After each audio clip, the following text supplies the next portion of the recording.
Minsan, pagka anong-ano sa iyo, buhatin mo at ilapag mo dyan sa lapag. Ginagawa ko, iniiwan ko lang. O kaya nga, tapos iwanan mo. Oo, sumusunod ka ng makalipad. Diba, Shine? Ha? Shine? Di ba isin mo kasi di ba pupunta tayo sa barber? Sumunod din. Gusto niya magbuhat. Siyempre, pinagbigan. Dito kayo dito sa barber ng ano. Di ba kung ako umupunta dito sa baba? Sunod din na. Kaya nga. Tayo din siya. Parang may Oh. basab. Sabi ko na yun. O, diba? Pag pinabayaan mo yung nakahiga dyan, tingnan mo kahapon ba yun o kaninang umaga? Nakadapa lang si Lucas, di ba? Iniwan daddy niya. Ah. Ay, bumangon din ay. Oh. Isang araw talaga na habang nagkumba si Kuya ng kain isa, nandun siya sana sa malampa. Ay, napalo talaga ni Kuya. Pag sabi ni Kuya, tayo din siya. Ay, sabi ko, may takot din pala. Takot na kayo sa ano? Pero sa akin, mami kasi, kaya, diyan nga naman na tayo sa alam mo yan. Nahimik siya. Nakapangkap ko pwede. Ay, walang diaper. Bumounce lang Tawa ko Ay, natanggal dahil. Buti talaga na ko yan sa ribo na yan. Ba't namatay? Pati ang electric fan niya, sensitive rin. Walang karating ng Caloocan, nakarating ng Kapindoro. Saan pa kaya isa? Ano pa yan? Mabusisi-linisin. Baka mamaya nagpababa na nga ng buko si Negro. Tapos hindi na kayo pumunta. Gusto niya pumunta siya doon. Ako na lang pupunta kay.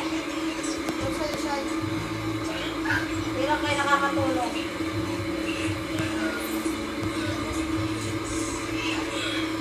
Mabuti yung dito na ninyo kayo din at saka timplahin. Doon na ninyo kayo din, dito na ninyo timplahin. Lalo na ako nandito.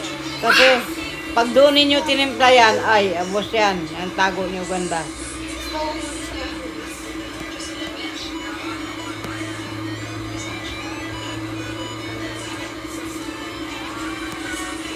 O, di ba ng reunion?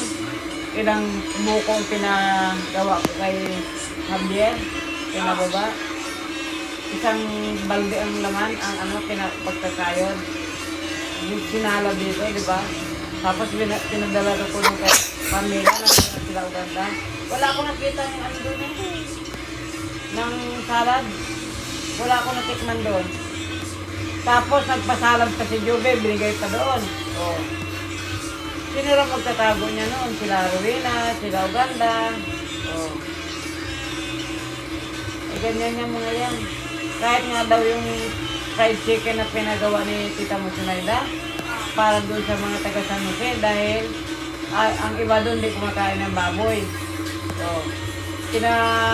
fried chicken dyan sa oven ni Pili.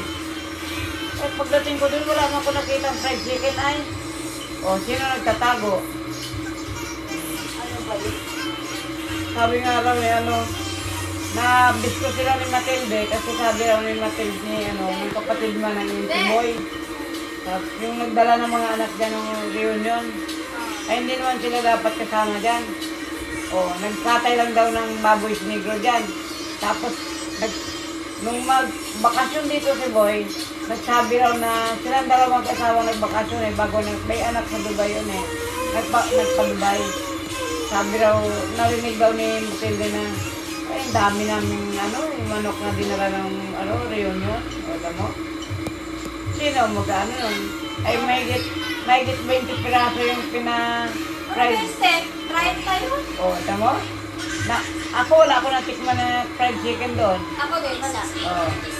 Saan dinala? Diyan sa tindahan ni Pamela. Wala na tayong nakita. Plan.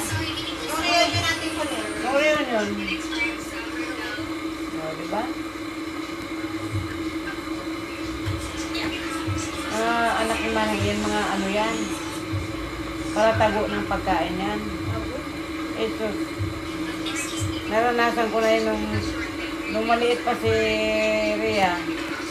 O kaya si Sanagoy na ba yung anak ko, Nagbakasyon kami dito, piyesta. Nagpalitson baboy si Manuel doon, tatay ni Negro. Laking litson. Bay, nung kakain kami doon, wala kaming makain. Yung pala, nung makita namin, nandun sa ilalim ng kabinet. Di ba yung lababo, may kabinet? Doon sa ilalim. O, doon yun, nakatago. Kaya, nagtampo ako noon. Dito kami lumipat sa bahay ni Uncle mo sa amin. Ay, naku. Diyan, ganyan ang pamilya ni Uganda, ni Negro.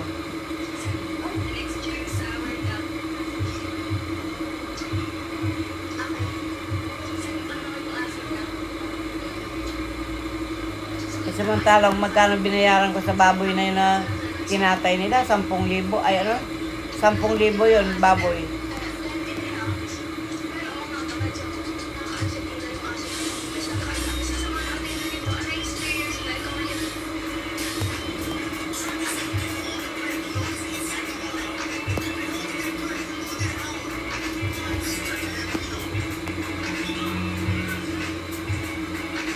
Diba nagpadala pang pera si Maylin?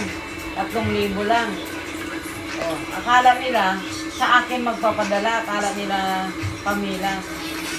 Sa akin ipapadala yung share ng taga-Canada. O, baka sabi-sabi pa ni Maylin, bigyan ng 1,000 si mami mo. Yung 3,000, sabi ko kay Uganda sa kay Corazon, kayo na mag-withdraw doon. Pamili na niyo ng ingredients yan. O. Para wala silang masabi sa akin. Diyos ko po.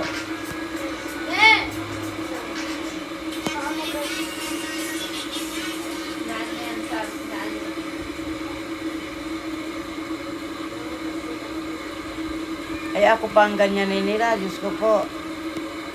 Halos ipakain ko na pati bituka ko sa kanila.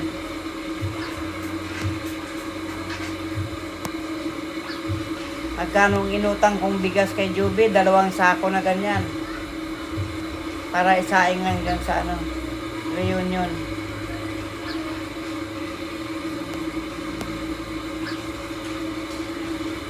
Kasi nga, reunion ni Julian Carreño sa tatay ko. Oh. Gusto ko, busog-busog din sila.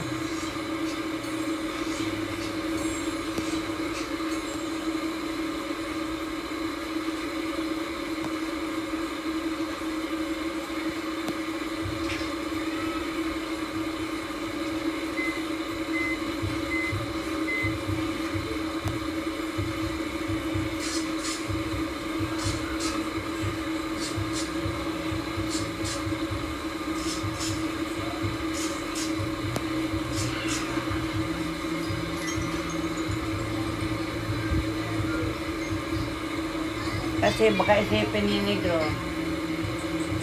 sila pang magdadala dito ng gagawin yung salad. Kanya na nga ang buko. Ay, hindi kayo pumunta doon, bahala kami.